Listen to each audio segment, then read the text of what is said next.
All right, everyone. This is another episode of The Big Questions with Big John. In case you haven't caught the show before, this is where I talk to folks that I know and have reached out to because I find them very interesting. And today we have a super guest. He may not be a household name, but everything he's touched you're deeply familiar with, I can guarantee you.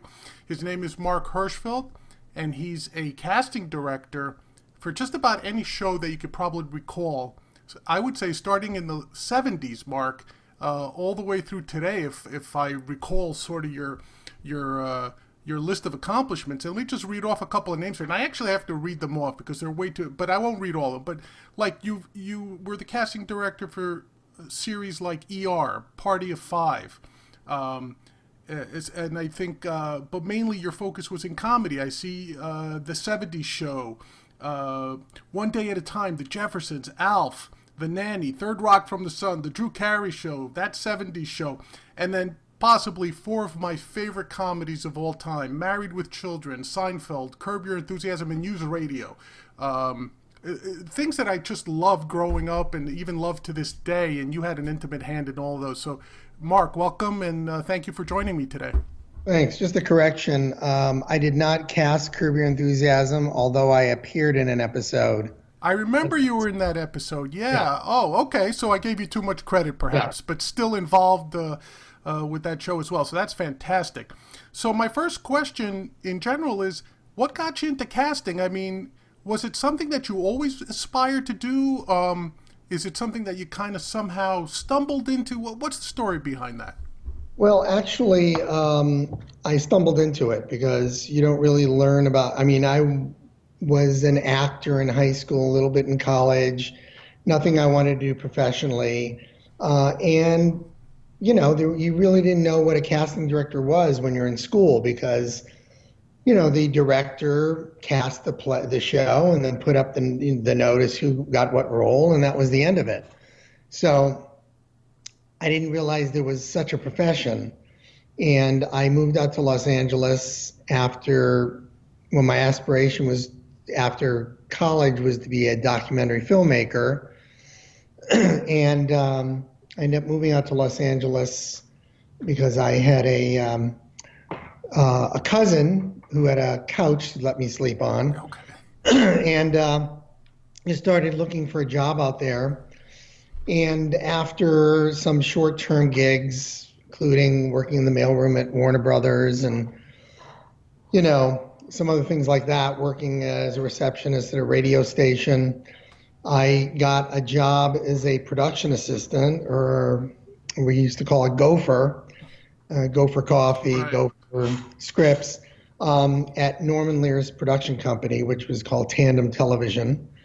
And I was working on a couple of pilots that were yet to be cast. So there was very little to do in the production office, but there was a lot to do in the casting office. So they let me out to the casting department to answer phones and do errands and whatnot. And I just loved it. And I kind of made myself indispensable over the course of 2-3 months. And they didn't want to let me go afterwards, and I stayed in the department and worked my way up from an assistant to basically a casting director almost over the course of a year, because there was so much content they were producing at the time, and they really only had 2 senior casting executives in the department and way too much for them to do. So myself and another young woman named Robin Stoltz, were given more responsibility and started casting in our own right, and we sort of learned while we earned. Wow, that's really great, and I think it's a key lesson there is sometimes you don't know what path you're going to end up on, and it's good to just jump into something you love wholeheartedly and see where you go from there. So that's great. One of the questions that I have is, especially back in the 70s, before the internet, obviously, how do you know who to bring in? How do you know, was it a lot of Rolodexing or going to parties? How do you know who to bring in back then? Well, back then, now we have, there's this company called Breakdown Services that you use as a casting director, which you're sending out a digital notification of the project you're working on and the roles you're looking for. And that goes to every major agent and manager in the country and across the world if you want. And you can pick and choose what locations you want to, release the breakdowns. And back then, there was no such thing. And so the agents in town used to actually come by the office once a week, sit down in the waiting room and read the scripts. And they'd carry around their big binders of actors with them. And they would literally read the script and then pitch actors to us. Wow. By sitting down and showing us the headshots and resumes of the people we might want to audition. And then we had other casting agents calling on the phone and asking what our needs were. And so that's how actors were submitted for the roles. We also, because primarily all of it was sitcoms and being cast and shot in a very short time frame, usually the guest stars, you didn't have an opportunity to audition actors out of Los Angeles. So it was rare to consider someone who was in New York or Chicago or elsewhere for a role. We pretty much focused on the LA talent, at least for the guest stars. When we're looking at series regulars on something, then we could go wider. We had more time available to cast the project. But for, comedy like The Jeffersons, 227, The Facts of Life, One Day at a Time, those were shows that we would literally get the script 3 or 4 days before they started production. And you had to just cast them, set up a casting session that next day. So it moved pretty quickly. So that's how we did it back in the day. And so between that and going to the theater and comedy clubs and watching other television, you started to learn the talent pool.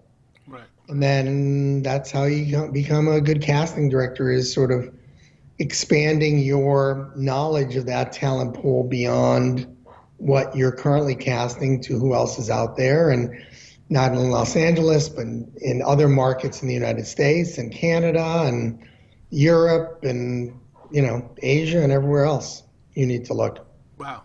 That sounds amazing to me. I can't fathom it. For my own little project that I did a couple of years ago, I acted as my own casting director. And I remember reaching out to you, and you did tell me about the breakdown services. And even now, using that, I found it so difficult to find the right person until I actually saw them come in for an audition, right? Yeah. What would you say to aspiring actors and actresses who are going into auditions? Like, do you have any tips for them so they can either catch your eye or maybe interest you into having them, giving them a call back or something? Like, I know for me, one of the major things that got a couple of actors their roles is they showed up prepared, in character, dressed like the character, and didn't leave anything to the imagination. Is that something you either prefer? Is that not the way you work? How does that work for you? Well, I think the most important thing that you mentioned is being prepared. Right. Getting the material early, digesting it, and you don't have to memorize it per se, but you really need to have a grasp of the material and the character. And then there are things like, you're right, being on time or being early, and just a sense of professionalism and sort of commitment to the craft. I think that's the most important thing. And sort of bringing a fully formed performance into the room with them. It's pretty easy to tell in the first 4 lines of what they're saying whether or not they're going to be right for the role. Really, quick for you? Over the course, usually the audition material they have is no more than 2 to 4 pages for an original audition.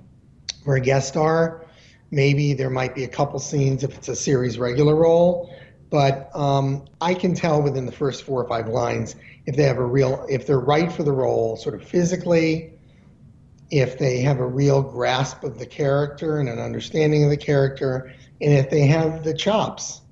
Right. Right. I seem to understand that. I kind of knew who I was going to cast immediately, almost like you said, but I will admit to making a mistake or two initially. That once the actor had the full material, they really had not fully grasped the character the way we had thought and envisioned. So that's interesting, and I guess it's experience. Right now, you said you could tell in about 4 lines, whereas someone starting out might be a little misdirected on that.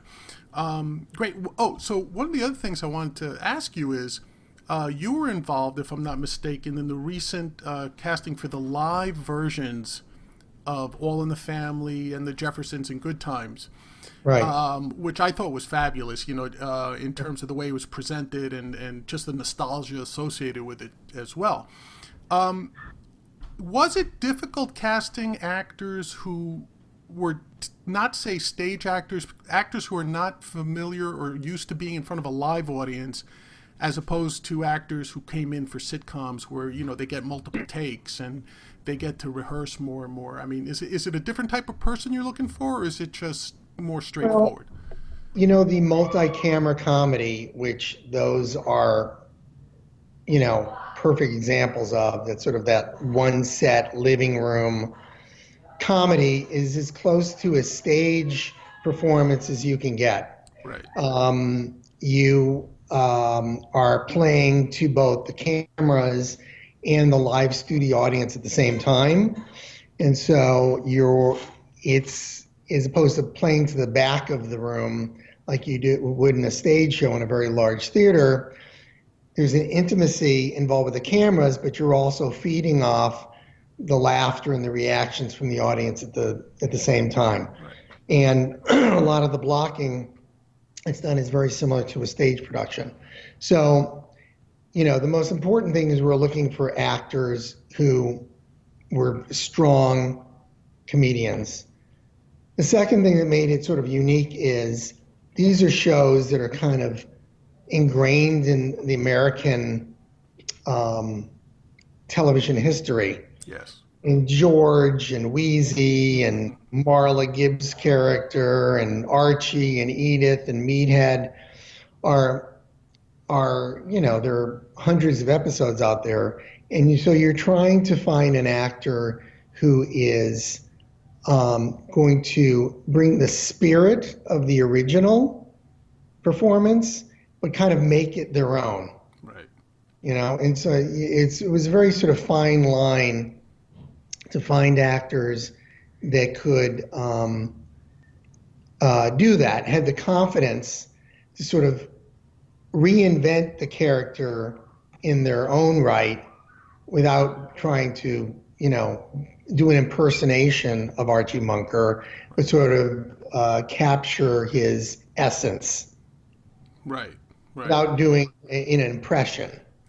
And I think people sometimes get confused, right? Like if you're supposed to be Archie Bunker, there's a I would assume a tremendous natural inclination to try to play it like Carol O'Connor did. Yeah. And to become a Carol O'Connor clone, so to speak. But right. But it does take that certain courage. I see what you're saying there. Okay, as you can tell, I'm wearing my my Al Bundy Poke High shirt in tribute to Married with Children, quite possibly my favorite sitcom of all time, Mark. I thought it just broke all sorts of barriers when it first came on, and I just loved that show. And of course, I've become a Married with Children junkie in terms of the history of it. And of course, there's a legendary story involving you and how you discovered Ed O'Neill for the role of Al Bundy. And when I say legendary, I think anyone you talk to in the sitcom business, in the TV business, they know this story. But for some of our viewers, maybe they don't know the story. And this always fascinated me. How did you get Ed O'Neill? Moya and Levitt said they couldn't find anybody. They had seen hundreds of comedic actors, and nobody seemed to fit the role. How did you end up with Ed O'Neill for that role? Well, the show was originally developed for Sam Kinison and Roseanne. Right. on the brand new network Fox, which no one even knew what it was. The idea of creating a fourth network at the time was just, you know, completely foreign to anyone. No one wanted to do it, but they passed on it. They didn't want to do it.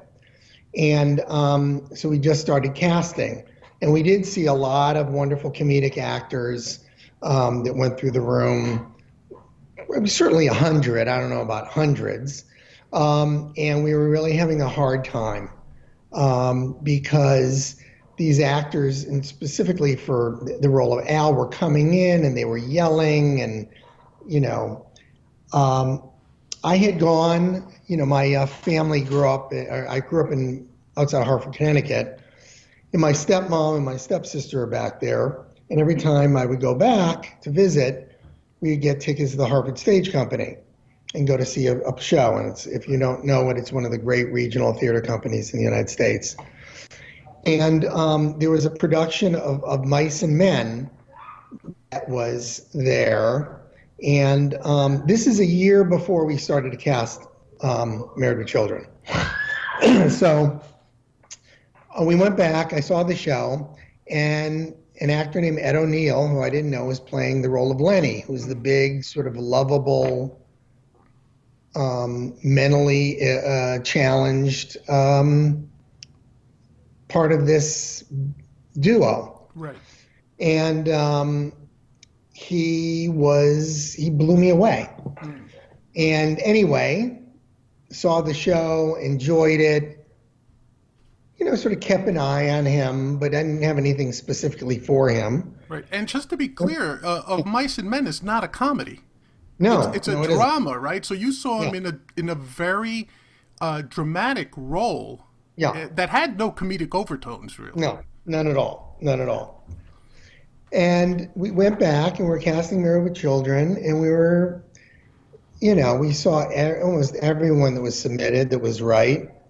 You know, Michael Richards from Seinfeld came in and read for it. A lot of different people. And we couldn't find the guy. And I just started going through play programs, seeing if there was anyone I might have overlooked. And I remembered about Ed O'Neill. And there was just something about his performance in the role of this gentle giant that I felt there was some connective tissue between him and who Al Bundy could be. And I called his agent, and he just happened to be in town. Okay. And I said, well, we need to see him right away. He had actually come out, I think, to audition. He was usually based in New York, and came out to audition. He's a New York theater actor. He had done one drama pilot called Popeye Doyle, which was based on the French Connection and was failed. And he happened to be in LA. I said, can we get him in right away? So apparently he was playing handball down the street at the Hollywood Athletic Center, and his agents called him and said, listen, there's this terrible show called, at the time it was called Not the Cosby Show. Right. And they want to see you, but they need to see you right away. And he's like, well, I'm playing handball right now. He says, well, look, it's right down the street at Sunset Gower. It's like literally 5 blocks away.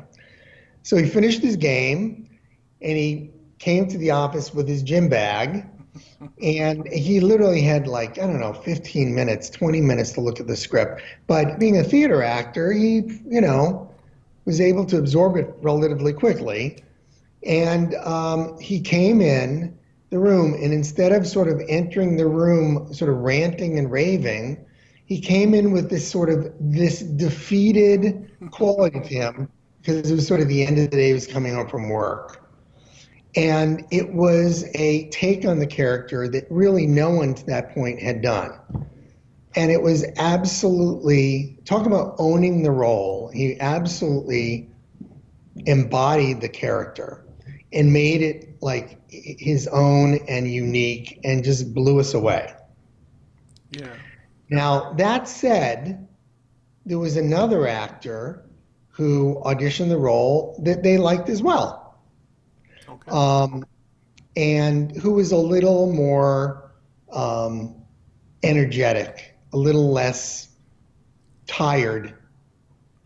And so, and then at the same time, there were a couple actresses that we had liked for his wife.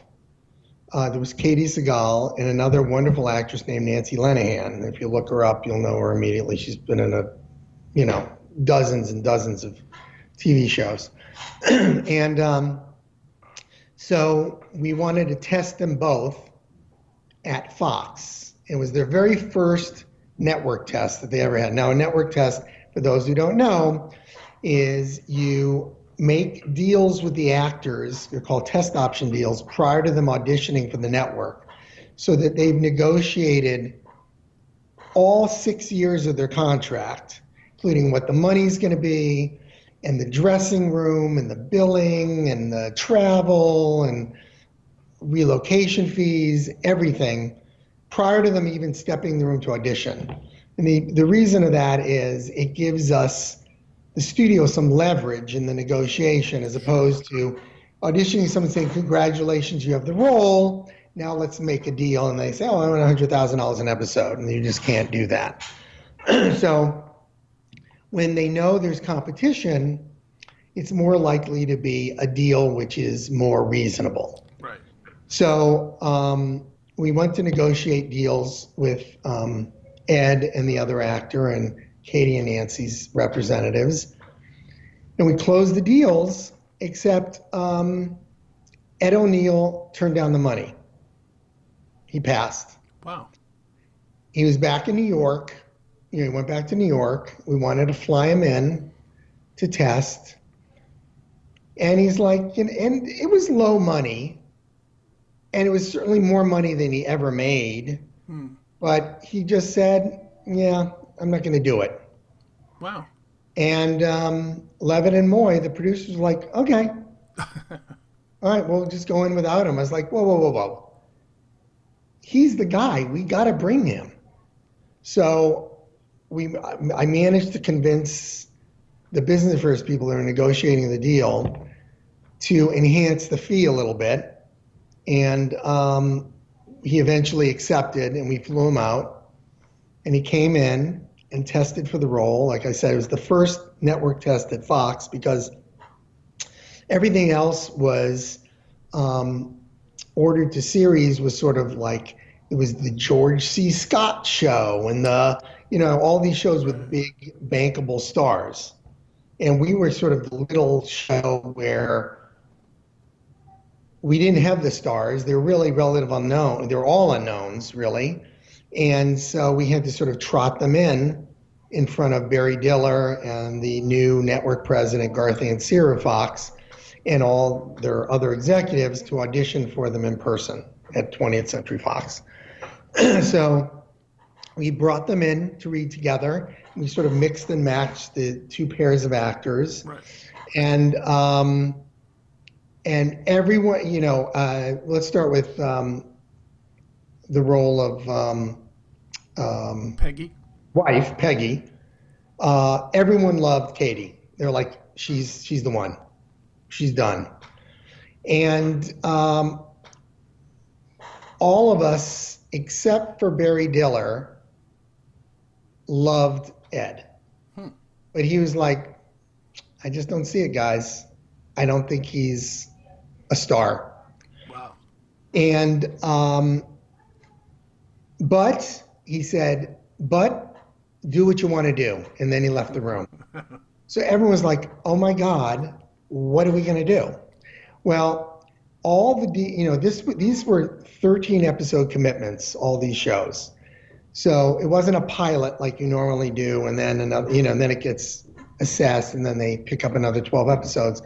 All the actors had deals for 13 episodes, pay or play. So I don't think I'm talking out of school.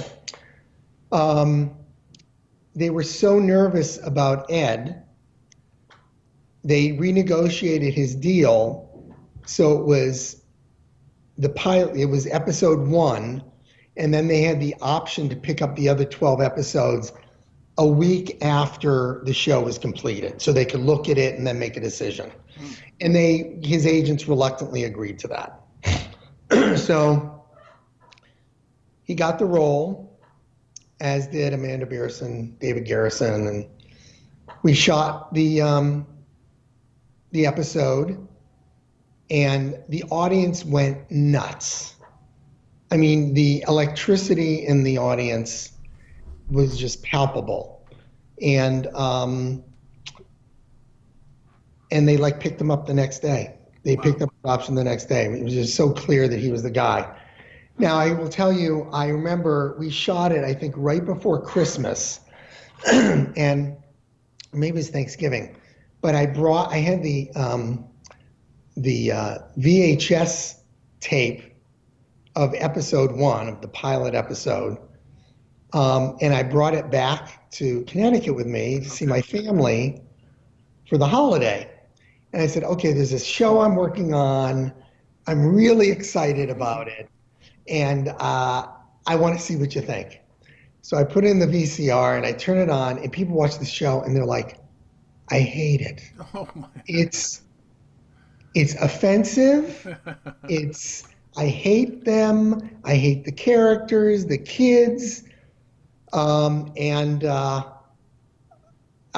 It's just, they just did not like it. And I was like raving about it. I said, you're wrong. This is like breaking all the barriers and all the stereotypes of what a sitcom is. And anyway, so I kind of knew I was right. Well, we went back, and the first episode, they looked at it and they said, we really love it, but we want to change out the kids. So, we had done it the very end of pilot season. A lot of kids were just not available. Right. And so before we did episode 2, we recast the 2 kids with David Faustino and Christina Applegate, who had been available. I think David was seen the first go around and they dismissed him. Christina was tied to another project that ended up not going forward, and so we were able to recast her into the role. And so that's how it came together. Oddly enough, the first actor that was cast in the project was David Garrison, because Levitt and Moy had done a pilot, it actually turned into a short-lived series for Norman's company called It's Your Move several years before. And David Garrison was the male lead, and the young male lead was Jason Bateman, who was 10 at the time or something. And Levitt and Moy just loved David, and he was a theater actor in New York, and didn't love being in Hollywood, but he kind of reluctantly signed on, and as the neighbor, as the straight-laced neighbor. Steve Rhodes. So he was the first actor that was actually cast. And then Amanda, who had never done comedy before, I had seen in this comedy horror movie called Fright Night. And I just was sort of smitten with her and had her in to read for them, and they just loved her. Absolutely loved her. I don't even know if there was another contender for that role. I don't remember off the top of my head. And she was great in that role. I think a lot of people underestimated what she brought to that series as that neighbor. Was such a counterpoint. She and David were such a counterpoint. Yes. To, Al and Peggy. Right. That's what made it sort of fun. The idea that they were these two kind of newlyweds, and they were, Mary Tyler Moore and Dick Van Dyke in a way. Yes. And Al and Peggy were sort of guiding them through what married life was, and sort of the rules of marriage was one of my favorite parts of the show. It was fantastic, and I keep saying this to people. There's a lot of great sitcoms on TV. I love The Odd Couple, All in the Family, of course. But when you take Married with Children, I think it broke it led the way for sitcoms like Roseanne. Yeah, for sure. And those types of sitcoms, which weren't your Cosby Show type Right. sitcoms, and obviously from the original title, not the Cosby Show, Moya and Levitt felt the same way. That's a fantastic. I love hearing Married with Children stories. Thank you for that. The other one I want to ask you about is Seinfeld, and obviously we know that became one of the greatest sitcoms of all time. One of the questions I've always had was, as a casting director, now we've all heard the stories that Jason Alexander was supposed to be a takeoff of Larry David, and that Michael Richards was a takeoff of the real Cosmo Kramer that lived across the street from, or the apartment across from, and also that Julia Louis-Dreyfus was supposed to be Carol Leifer, supposedly. Yeah. Allegedly, I don't know. That's what I wanted to ask you. Like, as a casting director, did you have those directives in mind, or how did you approach that? Well, as we started casting, and by the way, I would say that show, Married with Children, also kind of allowed that show to be what it was, because the way that Married with Children had no sort of golden moments in it, or, had characters that were, self-centered, and, Seinfeld kind of had the same kind of feel to it in its own way. Yes. So obviously when I read the script, I knew that the relationship between George and Jerry was based on the relationship between Larry and Jerry. I didn't know who Cosmo Kramer was in real life, who Kramer was. Julia's character was not in the pilot episode. There was she came in when the show was picked up the series. And nor was I looking for someone that looked like Larry David. I really was looking for someone who was a counterpoint to Jerry, who had a glass half full kind of attitude. Well, George's was sort of the glass half empty. Right. So we saw a lot of people for that role, and it came down to two actors. Well, Jason had auditioned on tape in New York, and I knew him because I cast a series called ER, and not the ER drama, but the ER comedy. It was a short-lived comedy, which starred Mary McDonnell and oh, good now. It'll come to me in a second. And actually, George Clooney was in the comedy version, and Jason Alexander was in the comedy version. It was a multi-camera comedy. So I knew Jason from that. So we had him audition on tape in New York, and I showed them the tape. And back then it wasn't an easy thing. They had to go into an office and tape, and the tapes were shipped out FedEx, and then you had to slug through fast forward through the tapes, and it's not like today, it's not instantaneous. It was like a real effort to get actors to go on tape out of town. Not like today where it's faster to actually put a virtual casting session together internationally. You can do that quicker than it is to get actors in my office in LA. But so I got his tape, and it was really between him and a comedian named Larry Miller. Oh, well, Larry Miller. Who was also like one of Jerry Seinfeld's best friends. And Jerry felt very strongly that Larry Miller was the right guy for the role, because he knew Larry so well. They were good friends, and he had a shorthand with him. And it was really Larry David that was really pushing for Jason. And, well, it became clear when we flew Jason in, and we had Jerry read opposite, because I was reading opposite all these actors. Right. Jerry and Larry watching, and I would read Jerry's part. And when Jerry started reading with the actors on a callback with a short list of actors, because he just didn't want to sort of wear out the material, because we would see hundreds of actors, it became very clear pretty quickly that Jason was the right fit for the role. And you know what's interesting about, I didn't know about Larry Miller, but just thinking about Larry Miller now in my mind's eye, he's a tall, bigger man, right, than Jason Alexander. So physically, I think that you didn't want someone to be bigger than Jerry in that relationship, right, physically. Also, the thing was, Larry Miller has a great cadence to him. Yes. And, but there is kind of a button down quality to him. I don't know if I can explain more than that.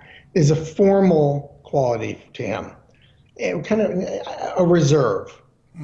And Jason is a lot more volatile. And there's his neuroses he wears on his sleeve. Yes. Where Larry's is more internal and buttoned down. Yes. And it just was a better counterpoint to Jerry's character. I could see that, definitely. Yeah. That's I didn't know the Larry Miller story, so thank you for that. That's something I didn't know. If you're interested. Yes. So the other role of Michael Richards, as I mentioned, Michael had come in. I'd known of Michael because he was on like a short-lived sitcom called, I can't remember what it was. He was like this wacky gardener. Okay. But he was on Fridays. Yeah. But he was a comedian, a comedic actor, and he had read for Al Bundy's character, and I thought I would have him come in and read for Kramer. And Kramer's character, as written, was this a shut-in, really. He did not like to go outside. He got up late, would enter the apartment, shuffle around in his bathrobe, and that is not how Michael attacked the material, and I do mean attacked it. Right. And the other actor, who's a wonderful actor, who tested against him, was an actor named Steve Vinovich, who does a lot of commercials, and it was good, wonderful. He'd done a lot of sitcoms, and he really read it, auditioned as written. And he was the front runner going into the test. And Michael Richards was kind of the wild card, literally wild card. Right. Like, his performance was more explosive and unpredictable. And we tested, it was like, we were like the last show to test. I can't remember exactly what it was, but we had to test in front of Warren Littlefield, who was the president of NBC. Right. And they were at like their upfront meetings, or I think maybe it was a press tour or something. And they were at like the Century Plaza Hotel, or the Century City Hotel. And we actually all had to trot over there, and in between meetings in a conference room, we actually did the test there. Okay. And so Steve Vinovich performed, came in, read, was great. And then Michael Richards came in and literally blew the door open. And Larry and Jerry were really trying to make a case for Steve Vinovich because it was the role as written. And Warren Littlefield said, you know what? You can't not go with Michael Richards. I know it's not as written, but that is a performance you want to see every week. Right. So that's how he got the role. Yeah, his physical gyrations in that role are amazing. Yeah. Just the way he slides into a room, or fantastic actor. Absolutely. The last one I want to ask you about is not so much the show, but the lead in it, which would be the Norm Show, Norm Macdonald. Mm-hmm. One of my favorite comedians. I find his anti-humor, almost his meta-humor, to be absolutely amazing. Now, one of the things I noticed about that show is that every character in the show has the same name as the actor playing them. I guess you're right. I mean, it's been a long time since I've thought about the show or seen the show, so you'll have to apologize for my memory lapse. But yeah, I mean, it was sort of based on his life.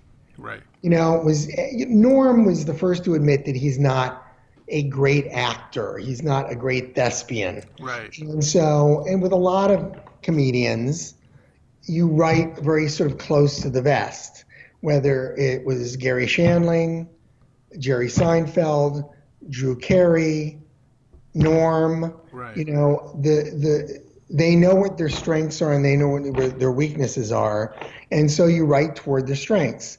And so Norm was really writing what he knew, and so I think he took a page out of that and was like, all right, well, we're just going to have all the actors have the names that they're named, you know? I saw an interview with him, and he said, you know, man, I can't remember all these lines and names, you know. So Laurie Metcalf's character was Laurie, and Right. you know, so on and so. And I just thought that was hilarious. And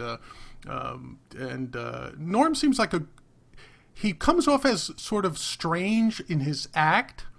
How is he really though? Is that his character? Is he that way 24/7? He's a little, I mean, look, a great guy, really funny, very dry wit, and a little off. Okay, fair enough. Hey, there's nothing, you know, creepy about him or, I mean, I think sort of it's very close to who he is. Okay, that's fair You know? enough. Yeah, that's fair enough. All right, Mark. Well, thank you for covering those. Now I have some quick questions for you, not relating to any show in particular, but I'll just throw them at you. Someone you never got a chance to work with but always wanted to. Um, a an actor or a comedian or a Anyone. Someone that you said, I really want to work with that person, whether it was a comedian, an actor, actress, director, writer. hmm. Um,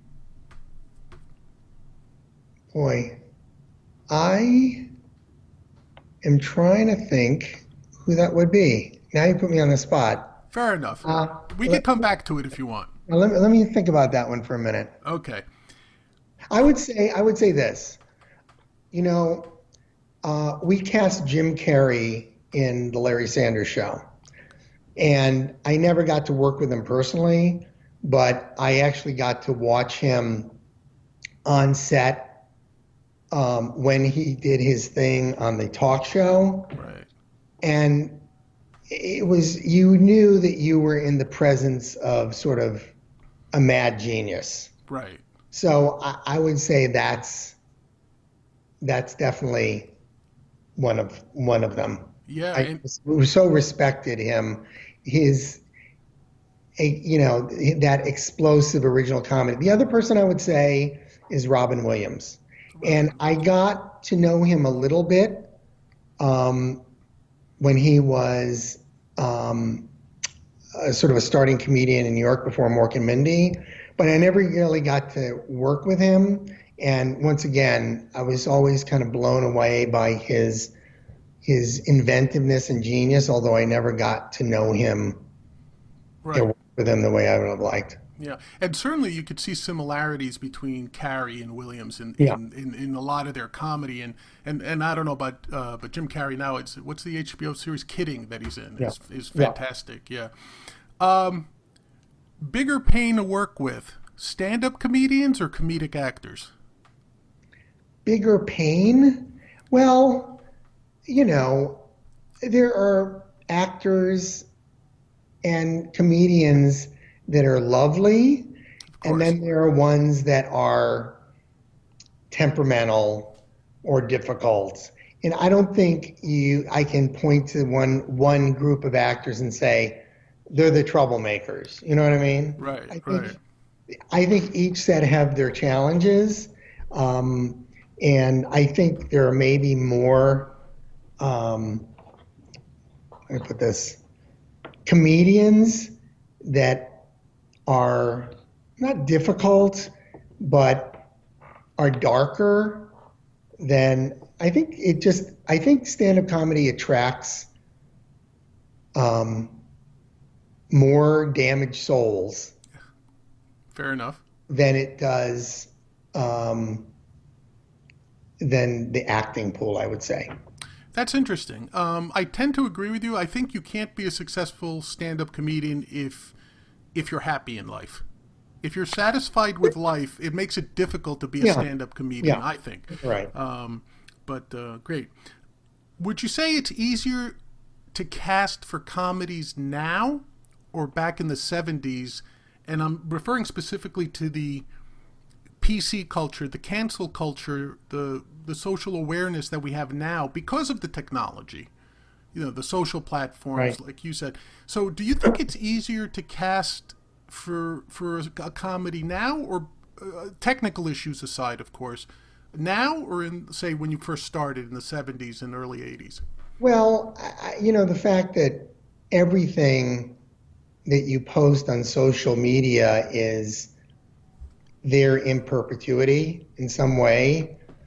There are a lot of people that have posted things on social media that they've regretted and that have come back and sort of haunted them. And you make a sort of a misstep now, whether it's on Twitter or on YouTube, and it comes back and haunts you. And so I think back then there wasn't that potential stigma based on, I mean, for example, Kathy Griffin, who I've Right. known for years and years. And, she did Seinfeld, and, she's a wonderful comedic actress and a wonderful comedian. And, one screw up really was a huge blow to her career, Yes. you Yes. know? And it's just I would say that the public is a lot less forgiving now of those kind of missteps than they were back then. Yeah, I tend to agree with you. And just a little bit to ask you a little bit further on that, is it just the public, or do you feel that entertainment executives are less forgiving, or are they just reacting to the public perception? I think they're sensitive. I think you're definitely sensitive to obviously the advertisers and other groups that might lobby against them. I definitely think there's a sensitivity to that. I don't think all of it is bad. Um, some people have done some very bad things and they've had to pay the price. Sure, absolutely. Yeah. Um, and um, so I think there's a sensitivity to it, but um, I don't know. Yeah. I don't know if, the big, will Louis C.K. revive his career? Well, I mean, look, he's an enormously talented guy. Right. He made some, bad mistakes, Sure. and he's working very hard to see if he can move through it. Right. Right. Aziz Ansari managed to do it. Right. Right. I agree with you.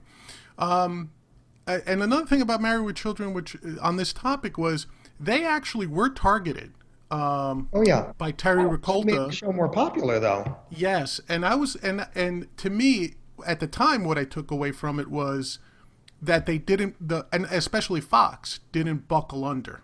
Now No. you might argue being trying to establish a fourth network, they had a little more latitude and so forth. Well, But I would say beyond that, they had really nothing to lose okay, because they were completely off the radar. And the fact that there was a controversy about one of their shows that no one was really watching, and people were tuning in to see what's all this about then, right, really helped get the ratings on Married with Children where they, made it into a hit. right, I agree. Gave it a And platform where the people say, "Oh God, this is a funny show. It's on this fourth network that I didn't even know existed." right, and I love the fact that Married with Children always made fun of that. They would always have Fox viewing positions in the Right, show, so they all held up antennas and weird stuff like that. right. Could you do a Married with Children today, do you think? Well, I mean, going back to when we did the All in the Family Jefferson's Good Time reboot, those shows we did live again. The original scripts, not a word was changed from the original scripts. And there was some material there. I mean, there were a lot of disclaimers before the shows from Jimmy and Norman on the air, and they were written, because people use the N word, and there were Archie Bunker. There was no ethnic group that was sacrosanct, and so I don't think you could do that show today. So, but we did it. And it was a big hit. And I think half of it was nostalgia. Part of it was the fact that we had like a big all-star cast in both of them. And the material is still relevant. So do I think we can do it today? I think there are shows that get close, I think that, there's a line in the sand, and people definitely go over that line in the sand and talk about subjects that we wouldn't, I mean, back in that day, there were things that you would never tackle. Yeah, I remember the big All in the Family on abortion. It was huge back then. Her rape. Her rape, absolutely. The rape one. Just the fact that when they did One Day at a Time, the fact that she was a divorced woman was, I mean, Mary Tyler Moore was the Mary Tyler Moore show was the first divorced woman, I think, on TV. And that was at the time, it was like, what? But, now you have, blended families with multi-ethnic children. And there are a lot of things that back then no one wanted to touch. Right. Agreed. Especially the issue of homosexual characters on television. Much more open now. I remember it being a big deal when Billy Crystal played a gay character on Soap initially. Of course. And that was. Then when Ellen came out on her show. Yeah, and then when Ellen came out, I was going to say that was a seminal moment as well. And it killed her career for years. Yeah, people forget that she was a sitcom actress. People just assume, like if you're today's generation, you might assume that she was always a talk show host. Yeah. But she was a stand-up comedian. She was a sitcom actress. I remember even on a Fox thing. I think she was on something called Flying High, if I recall. Just like a really Flying Blind, I think was it. But anyway, well, it was great talking to you. But Mark, one last question, sir. In the format of the House Committee on Anti-American Activities, are you now or were you ever a member of No Ma'am? Of No Ma'am? Yes. What is that? Oh, that was Al Bundy's group that he formed on Married with Children. It stands for National Organization of Men Against Amazonian Masterhood. Right. I honestly was too sensitive to be a member of that. Okay, fair enough. Well, Mark, thank you for your time. I really enjoyed this, and certainly you let us in on some things that maybe a lot of people didn't know about. And thank you very much, and best wishes to you and your family. Thank you. And hope we could talk again soon. All right, be well. Good All right, to see you you. too, Mark. Good to see you. Take care. Bye-bye.